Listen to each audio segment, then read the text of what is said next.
Bottled water has become a multi-billion-dollar business. The average consumption of bottled water in the U.S. averages 30 gallons per person per year.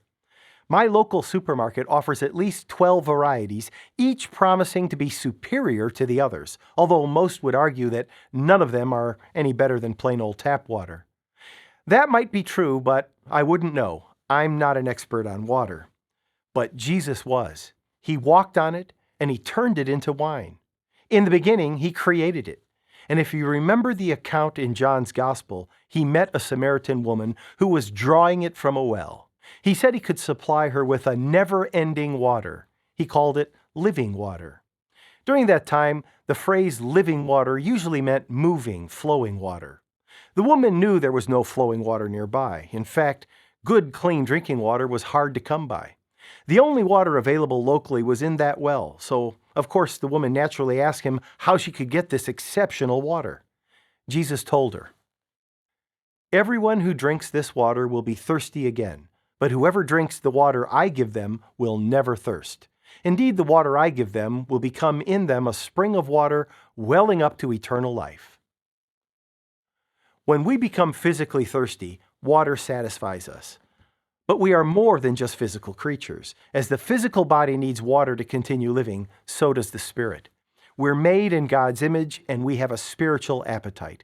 We can become spiritually hungry and thirsty too. Jesus explained that he was the source of that spiritual living water, and by drinking of it, one can never thirst again. The woman was astonished by his extraordinary offer. In fact, she may have not fully understood it at the time, but what astonished her was that Jesus spoke to her in the first place. She was a Gentile, a woman, and had a somewhat dubious reputation. She was used to being shunned by her own people. A Jewish man would have gone to great lengths to avoid her. Nevertheless, Jesus accepted her offering, hope, and encouragement.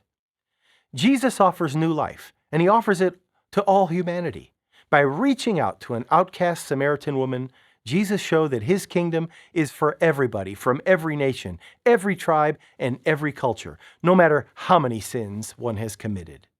Living water is just one of the metaphors Jesus used to teach us about his kingdom. Think about it next time you see an array of rather expensive and superior bottled waters on the supermarket shelf. Remember that the best water of all is even cheaper than the water from your tap, and you can have an endless supply, the gift of grace, free of charge. You just have to know where to get it. I'm Joseph Tkach, speaking of life.